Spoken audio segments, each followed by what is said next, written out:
नमस्कार. महत्त्वाची बातमी समोर येते. स्वराज्य पोलीस मित्र संघटनेचे खोपोलीत मार्गदर्शन शिबिर उत्साहात संपन्न. पोलीस निरीक्षकांचे सहकार्याची ग्वाही. स्वराज्य पोलीस मित्र पत्रकार संरक्षण आणि माहिती अधिकार संघटनेचे नियुक्तीपत्र वाटप व मार्गदर्शन शिबिर रविवारी खोपोली येथे मोठ्या उत्साहात पार पडले. संघटनेचे संस्थापक अध्यक्ष दीपक कांबळे व मुख्य महासचिव कमलेश शेवाळे यांच्या मार्गदर्शनाखाली हा कार्यक्रम घेण्यात आला.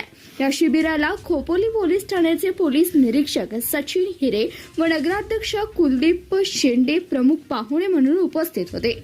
महाराष्ट्र प्रदेश अध्यक्षा धनश्री उत्पात व रायगड जिल्हाध्यक्षा दयंती कोळी यांच्या नेतृत्वाखाली कार्यक्रमाचं आयोजन करण्यात आलं होतं.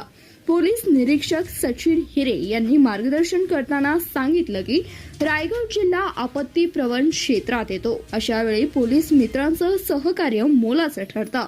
पोलीस मित्रांना कोणत्याही अडचणी आल्यास पोलीस ठाणे नेहमीच मदतीसाठी तत्पर राहील. नगराध्यक्ष कुलदीप शेंडे यांनीही संघटनेच्या समाजकार्याचं कौतुक केलंय.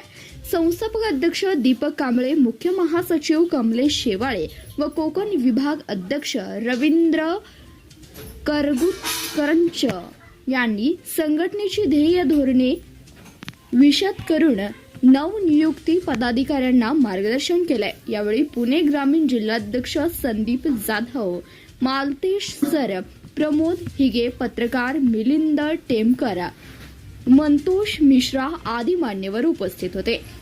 या शिबिरात खोपोली शहर उपाध्यक्ष वर्षा साळुंके, अशोक पालाते, लक्ष्मण होळकर, गीता गौतम, ललित महात्रे, सतीश राणी, हरचिंदर कौर, रितेश मोरे, मलखित सिंग विहाल, हनुमंत मानकर, वर्षा कदम, विजय शिंदे, विजय परदेशी, कल्पना कांबळे, मीना फिरके, रेणुका राठोड, अमित मोरे यांच्यासह रत्नागिरी जिल्हा उपाध्यक्ष दीक्षा माने, ग्रामीण जिल्हाध्यक्ष प्रणिता खोलप आदींना नियुक्तीपत्र देण्यात आलंय. कार्यक्रम यशस्वी करण्यासाठी रायगड व रत्नागिरी जिल्ह्यातील सर्व पदाधिकारी विशेष परिश्रम घेतलाय. धन्यवाद. प्रतिनिधी कमलेश शेवाळे, CBS न्यूज मराठी, अहिल्यानगर.